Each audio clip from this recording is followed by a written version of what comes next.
ஒரு கூலித் தொழிலாளி. தினமும் கடுமையாக உழைத்து குடும்பத்தை நடத்தினார். அவருக்கு ஒரே மகன் அரவிந்த்.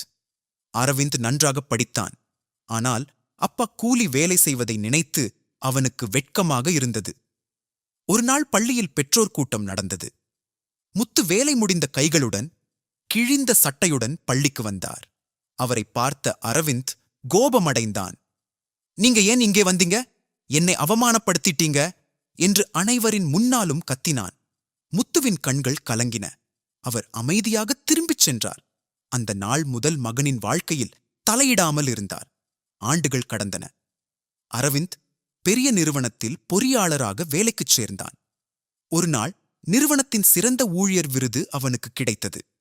விருது வழங்கும் விழாவில் மேடையில் பேசும்படி கேட்டனர். அப்போது அரவிந்த் தனது வாழ்க்கையை நினைத்துப் பார்த்தான்.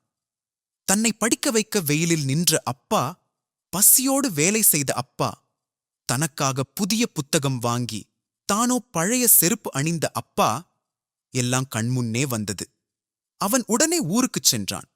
அப்பா இன்னும் அதே கூலி வேலையைச் செய்து கொண்டிருந்தார். அவரின் காலில் விழுந்து அழுதான்.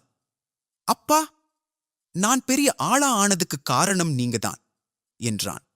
முத்து மகனை எழுப்பி அணைத்துக் கொண்டார்.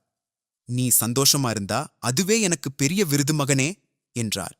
அன்று அரவிந்த் பெற்ற விருதை விட அப்பாவின் மன்னிப்புதான் அவனுக்கு மிகப்பெரிய பரிசாக இருந்தது. நீதி. பெற்றோரின் தொழில் சிறியது இருக்கலாம், ஆனால் அவர்களின் தியாகம் ஒருபோதும் சிறியது அல்ல.